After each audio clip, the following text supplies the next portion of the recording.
تخيل معايا أول ما المرتب ينزل في حسابك بتلاقي نفسك بتجري تسدد الإيجار ومصاريف البيت ومصاريف الأولاد والفواتير، وفجأة كأن المرتب اتبخر وتيجي آخر الشهر تلاقي نفسك مش فاضل معاك جنيه واحد تحوشه. نفس السيناريو بيتكرر كل شهر. سؤالي ليك، انت شغال عشان تسدد التزاماتك وبس؟ فين نصيبك انت؟ فين حقك انت في مجهودك ده؟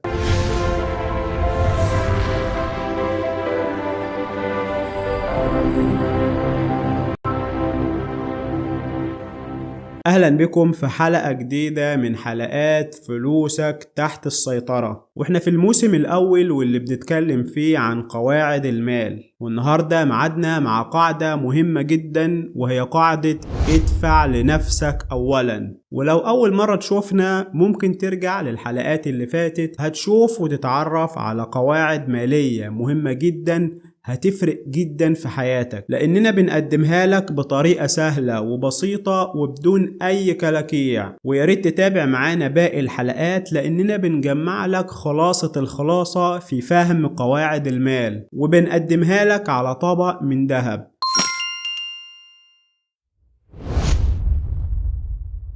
هقول لكم قصة صغيرة. واحد صاحبي اسمه محمود كان مرتبه 7000 جنيه. أول ما المرتب يدخل يسدد الإيجار، يجيب طلبات البيت، يدفع فاتورة الكهرباء والغاز، وبعد أسبوع واحد المرتب خلص. ولما يسألوه فين الادخار، فين المستقبل، كان رده لما يفضل حاجة هحوش. المشكلة ان عمرها ما بتفضل حاجة، لان المصاريف بتتوسع على قد الفلوس اللي في ايدك. في المقابل في واحد تاني، خالد، قرر يعمل حركة بسيطة. أول ما المرتب يدخل بيحول 10% من المرتب في حساب تاني أو محفظة إلكترونية قبل ما يلمس جنيه واحد من المرتب. يعني 700 جنيه راحت لنفسه الأول، وبعدها بيبدأ يصرف باقي المرتب. النتيجة بعد سنة لقى نفسه عامل صندوق فيه حوالي 8400 جنيه غير أي مكسب أو علاوة أو زيادة، وبدأ يحس إن ليه سند وأمان. طبعا هيجي واحد ويقول لي 8400 جنيه اللي سند وأمان. أحب أقولك إن إحنا مش هدفنا إننا ندخر 8400 جنيه، لا، احنا هدفنا اننا نبني عادات مالية مختلفة غير اللي انت متعود عليها. وزي ما بيقولوا اول الغيث قطرة.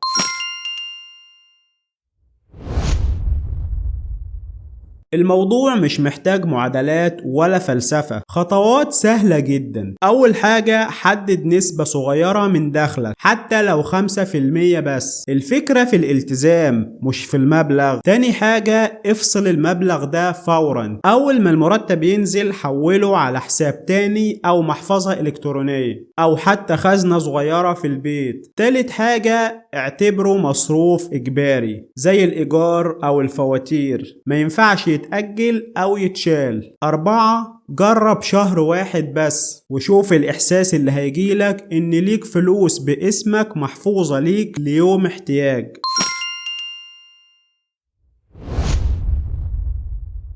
اللي عايزك تحفظه النهاردة وتكتبه جوه دماغك هو ادفع لنفسك أولا. يعني أول ما الفلوس تدخل ادي نفسك حقك قبل أي حاجة تاني، حتى لو مبلغ صغير جدا. على المدى البعيد هتشوف فرق ضخم.